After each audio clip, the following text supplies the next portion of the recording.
I think Bob has one of the best voices you'll ever hear in the creator economy. So I can't wait for you to get into your creator identity shift. He also has this calming way of delivering sessions. Hope you agree. Let me know in the comments and take it away, Bob.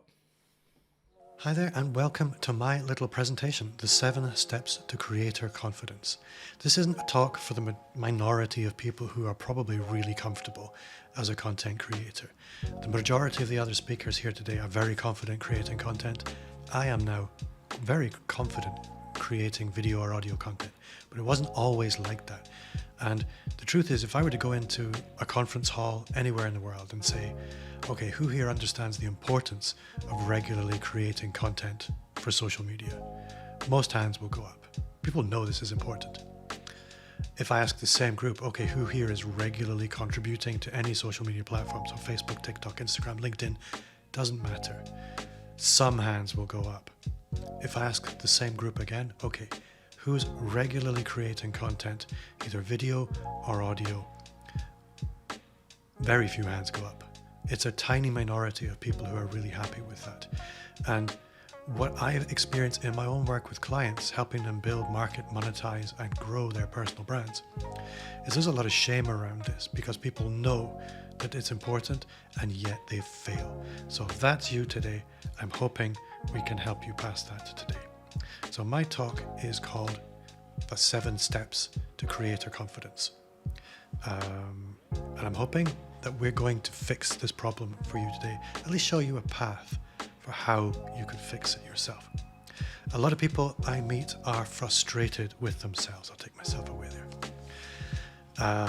A lot of people I meet are frustrated for themselves. And if that's you, then I want you to understand again, it's completely normal.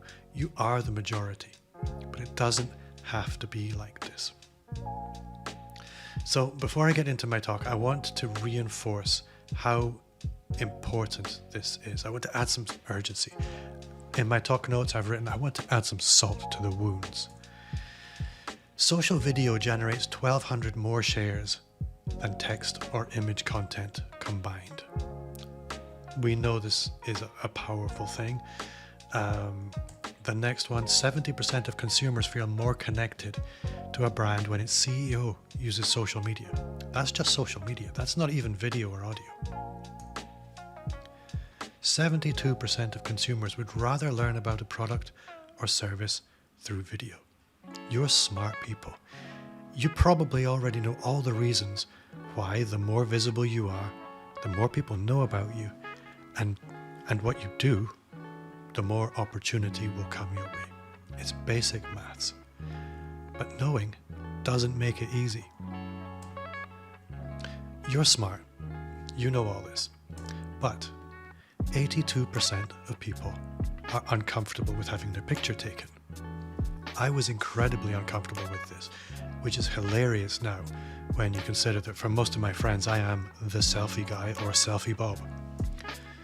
Fear of public speaking affects approximately 75% of people. I'd argue it's probably higher. 55% of marketers, and that's marketers, not muggles, feel uncomfortable with video marketing. So if that's 55% of marketers, that's probably the majority of people. But you're smart. You know all this. I have seen titans turn into chickens at the thought of something as simple as posting a selfie. We know why this is important. Greater visibility brings authority, influence, opportunity, and profitability. It brings fame and fortune. We know this instinctively, and yet only a tiny minority of businesses embrace it. So here's the truth, and in this truth lies your greatest opportunity. Most business owners claim they want to be more visible, they understand why it's effective, and yet they resist every opportunity to become visible.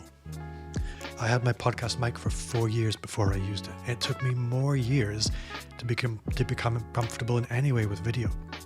The important question then is, when we know the benefits, why do we put this off? Is it because of time? Well, no. If you knew that there was only one lever that you had to pull and it would release a cascade of opportunity for your business, I think you'd make the time to pull that lever. Creating video content, it is time consuming, but when you look at the ROI on video, it's outrageous that we don't do it more often. We know it's not time. Is it money?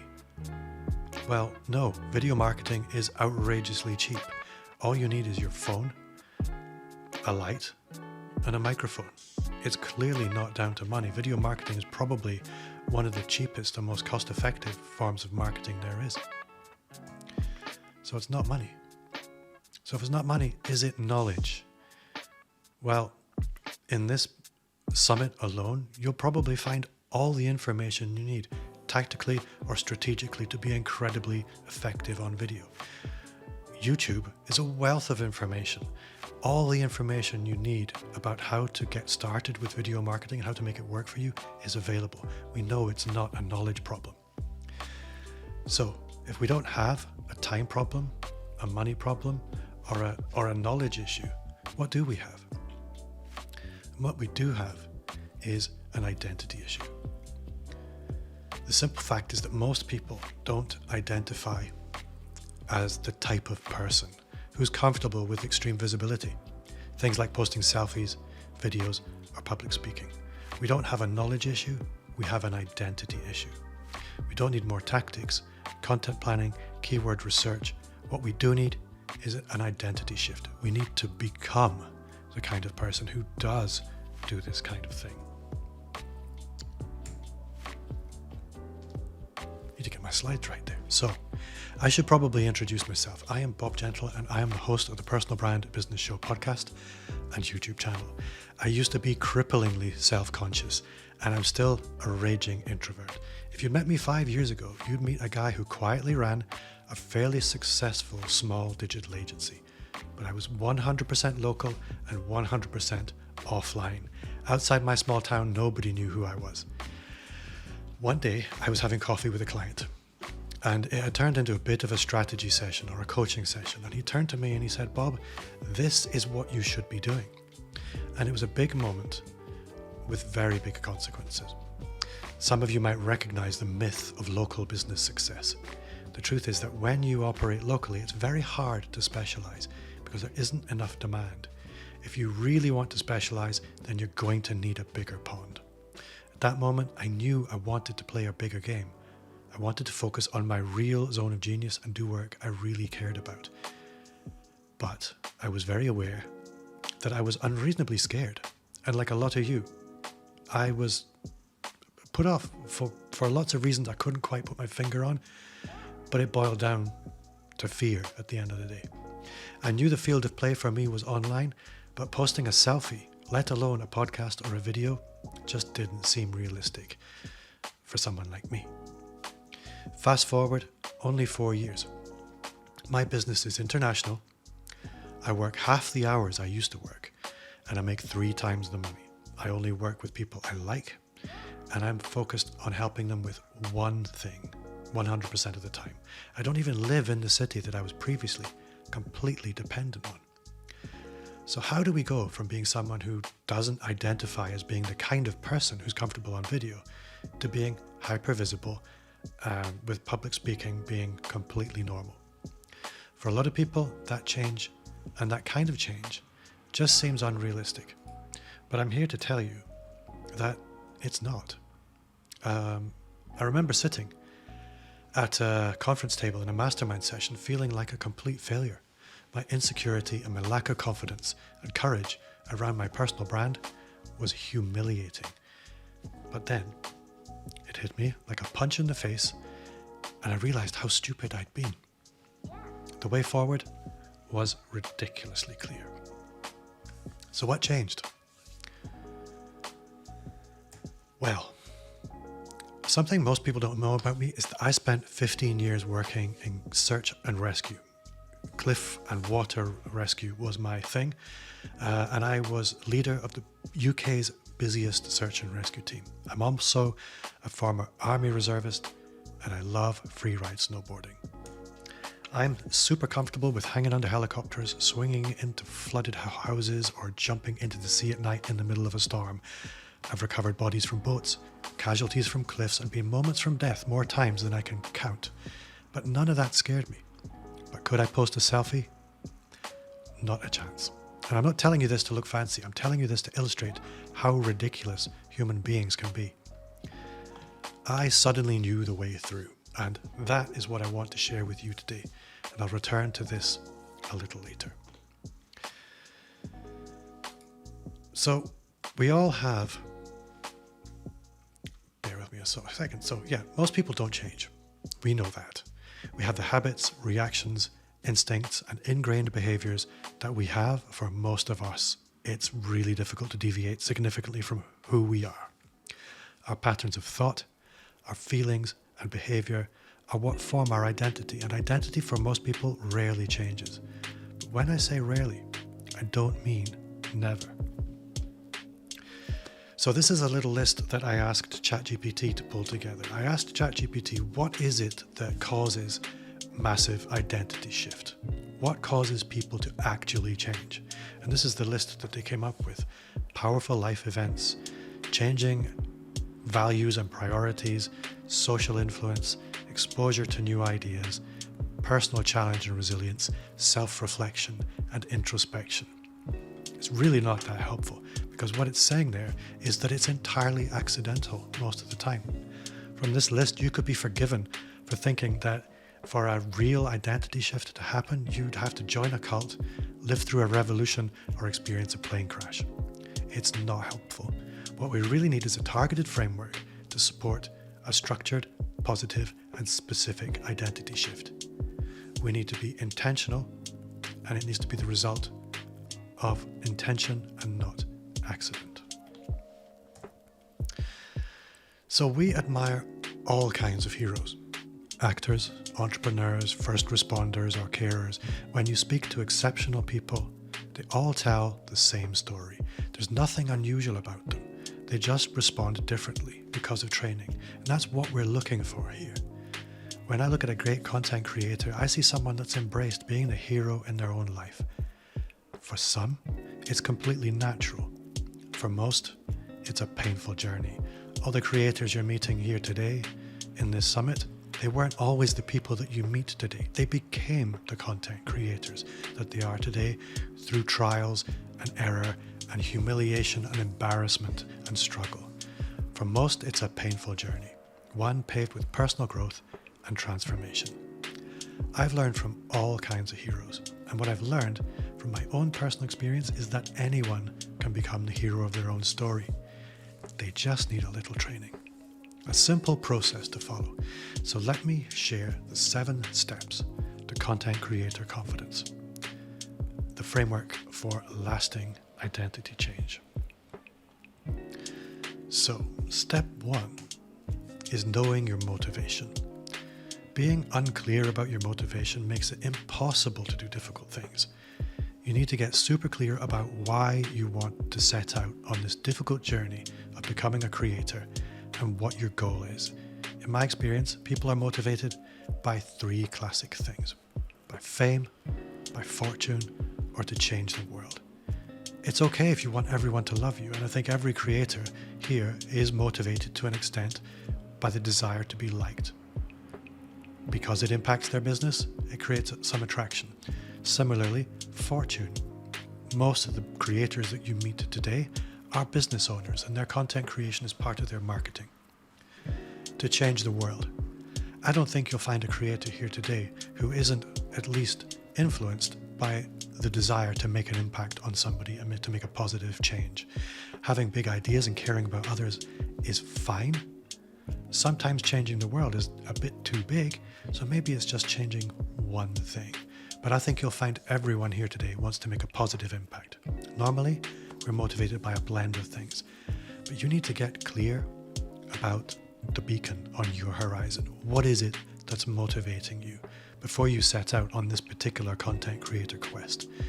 Most people don't really know what motivates them to do the things outside of their basic needs.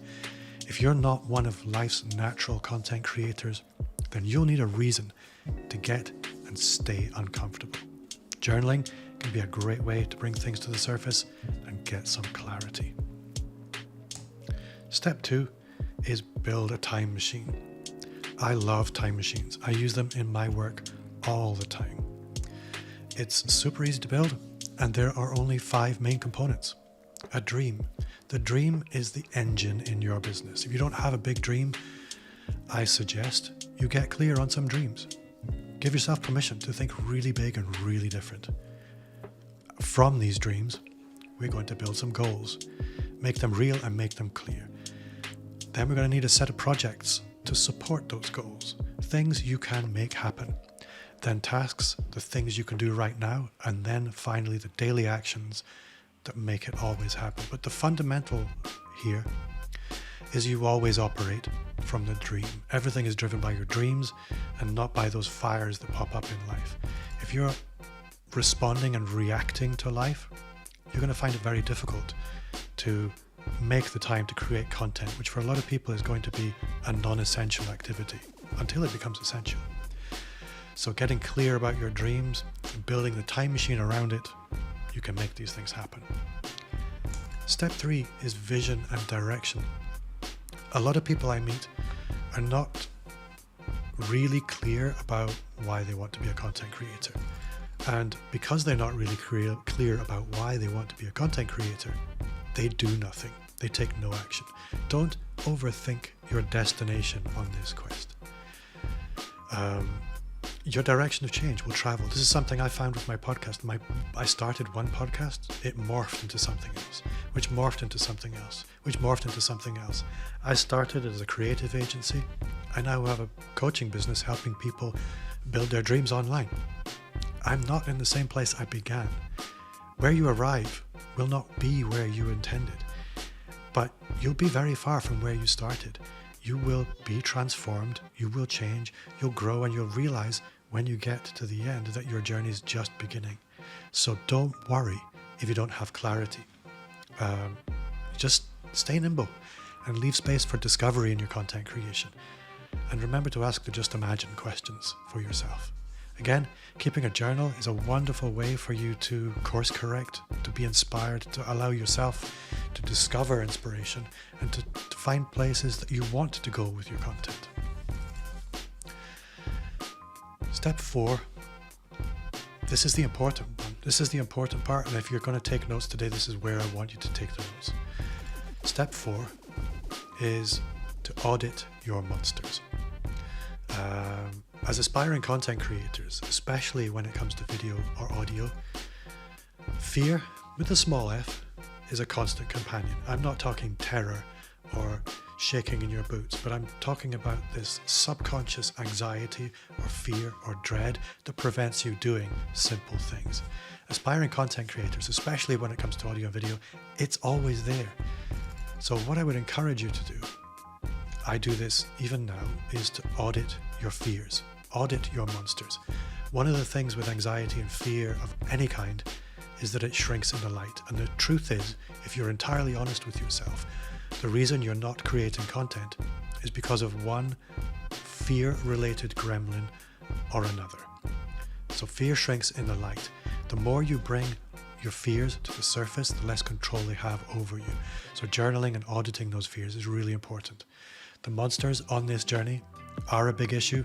All of the creators here today will recognize them and admit they have battled each of these monsters and probably still do on a fairly regular basis.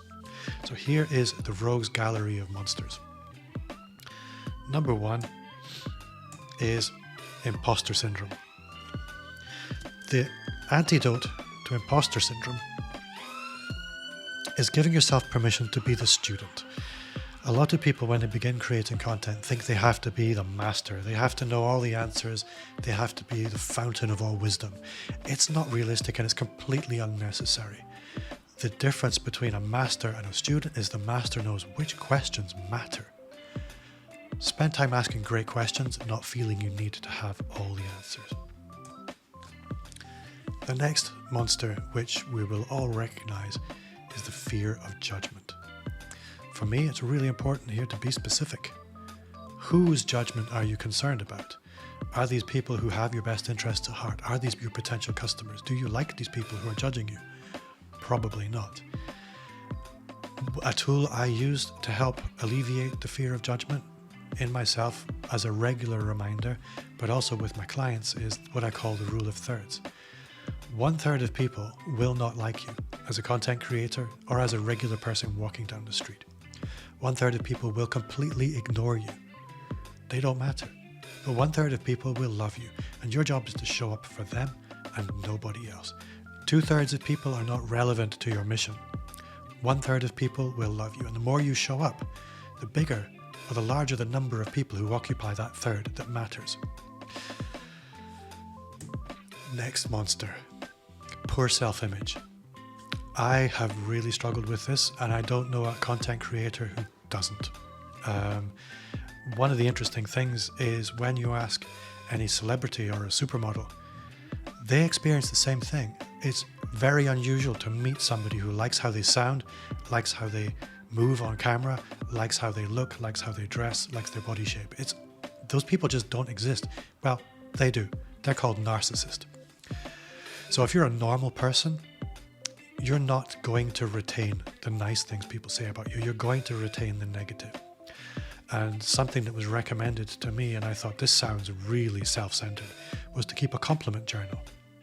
But you know what? It really was a powerful thing to do. You start to understand what people value about you, and you start to see yourself like other people see you, which is actually quite generous most of the time. So if you have a poor self-image on camera and it's preventing you, write down some of the nice things people say about you, and very rapidly you will be able to move past it. Perfectionism. This for me is the curse of the content creator. But I'll tell you a story. I listened to a documentary on the radio, and it was the drummer from the band Blur, which if you're from the UK is one of the biggest bands of the 90s. And the drummer was with a group of his biggest fans, and they were going to listen to the album that defined their career. And the drummer admitted, you know what, I've never listened to this album. I can't listen to it. All I can see are the flaws. Similarly, Johnny Depp very rarely watches back his films because all he can see are the problems. Love or loathe Johnny Depp, I'm a fan. He does some pretty decent work. I don't see that many flaws in his work. The moral of the story is, if great artists can't look at their own work, what hope is there for us? What we need to understand is nothing is ever perfect. You need to do the work as best you can, move it out into the world, and move on to the next piece. Sucking at something is the path and the gateway to getting good. Unclear goals. I've discussed this already, but if you don't have clarity on why you're doing difficult things, you will not be able to do difficult things. Just pick something. Pick something that you want to do, start doing it and move. You'll learn along the way, you'll overcome some fears, and you'll be able to get going. The fear of vulnerability. This again is quite a big one. Again, it comes down to journaling to help understand why you feel how you feel. But understand that every Superman has their kryptonite. I know lots of content creators that do share some of their struggles online. You don't want to pull people down, but you do want to let people know that you are a regular person. And that sometimes it takes you 30 attempts to record your virtual summit talk, and you're still not going to be very happy with it. And the light keeps changing every time I try and film this, and it's bright and then it's dark, and I get frustrated, and I'm happy to tell you about this. It's a little bit of vulnerability. Comparison. Something I found as soon as I wanted to work in the niche that I now work in, the moment I made that decision, I saw other people doing it. And I thought, oh, there are people here already. I now feel insecure. These people have more authority than I do. They've been doing it for longer than I have. They make amazing content. They're clearly making more money than I am. It's not helpful. And I think every niche, there's space for students, there's space for masters. And value is a very relative thing. I bring value to some people and I don't bring value to others. And that's okay. There's space for everybody. But the most important lesson for me was People might have heard the same message again and again and again, but they might hear it differently from me. It might land differently from me, and it might land differently from you. So don't let comparison put you off. Your audience needs to hear things from you. Not having anything valuable to add is another regular fear. Who am I to be moving into this space? Well, similarly, value is relative. Share your journey. Your journey will be a teaching experience for other people. So don't overthink it.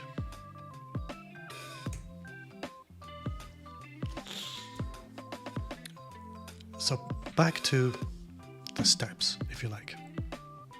Step 6 is to act as if.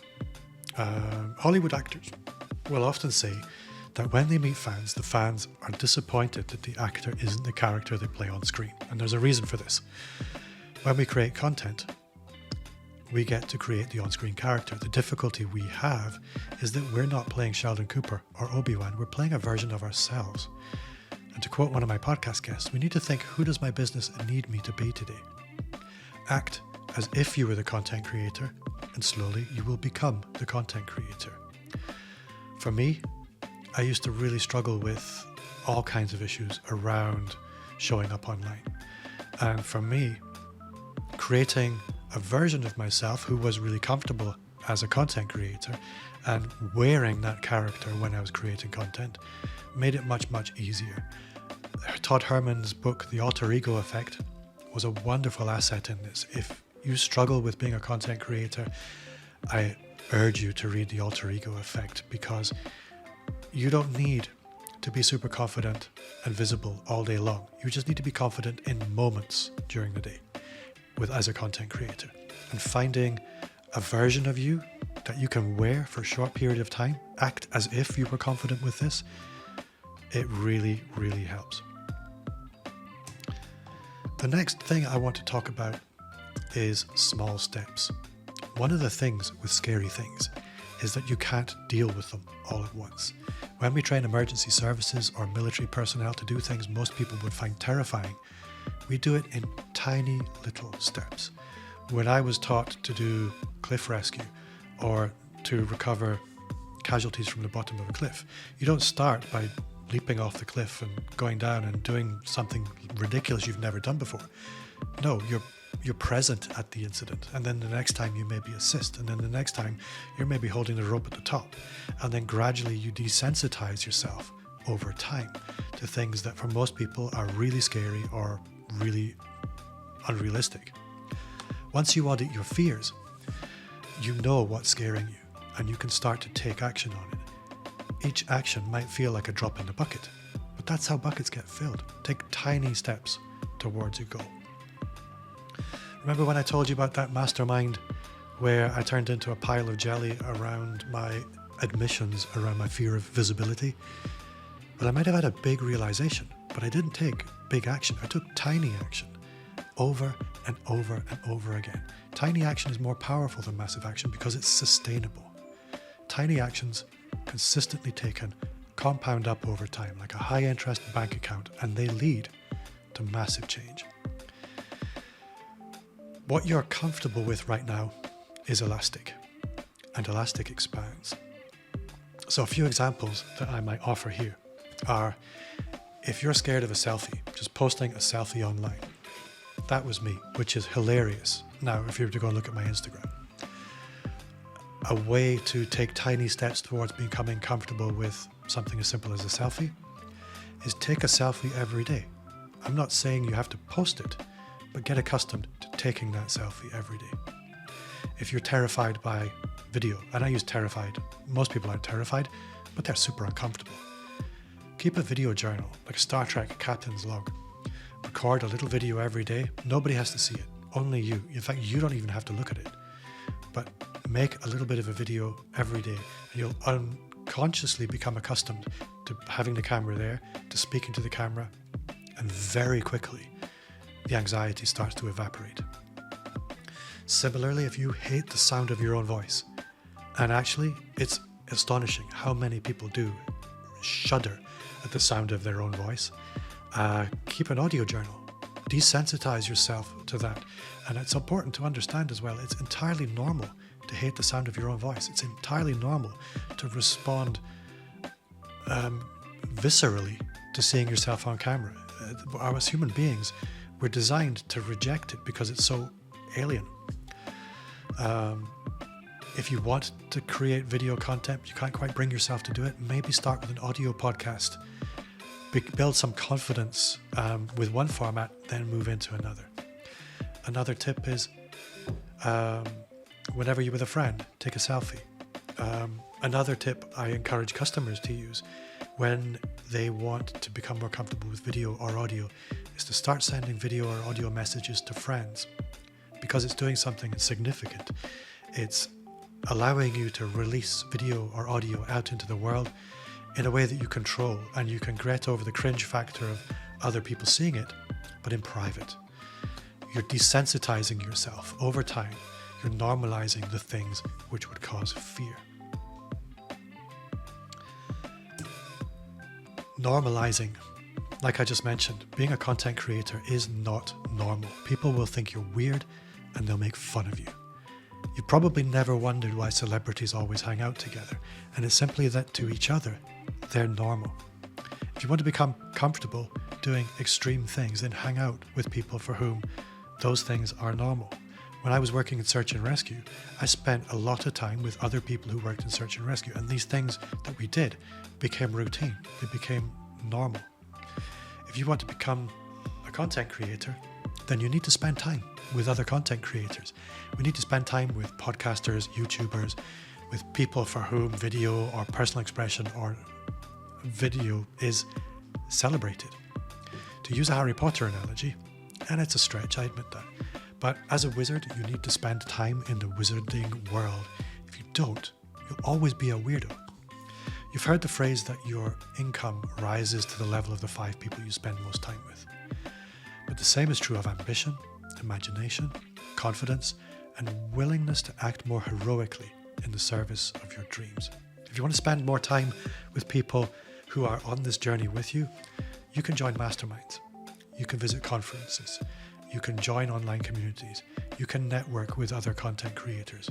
It's a very supportive community. Most of the content creators in this group today know each other. We've become friends. I'm not friends with all of them yet, but guys, if you're watching, hit me up. I'd love to hang out.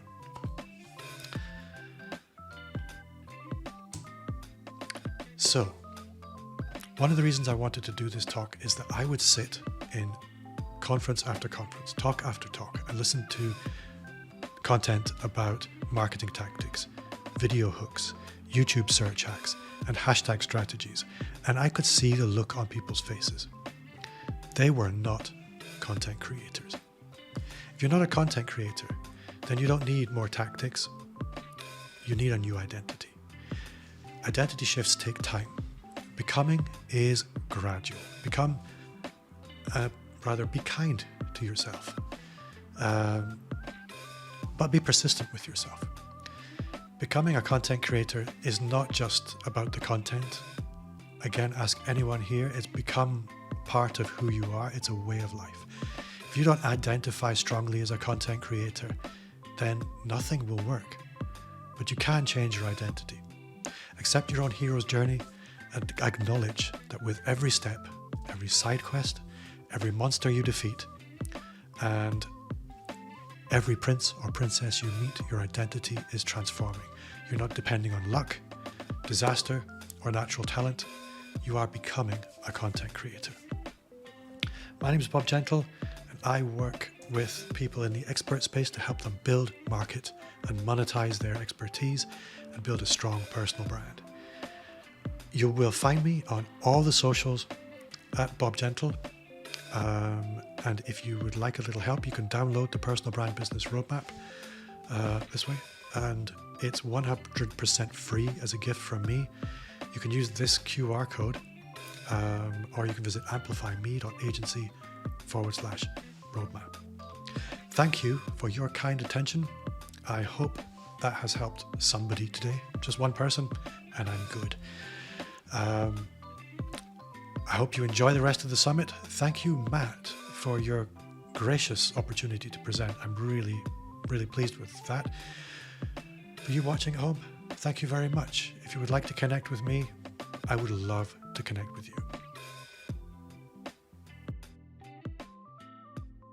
And that's it. The session is done. Don't forget to like, subscribe, and of course comment on the video. It really is appreciated to see all the engagement that we get alongside these videos.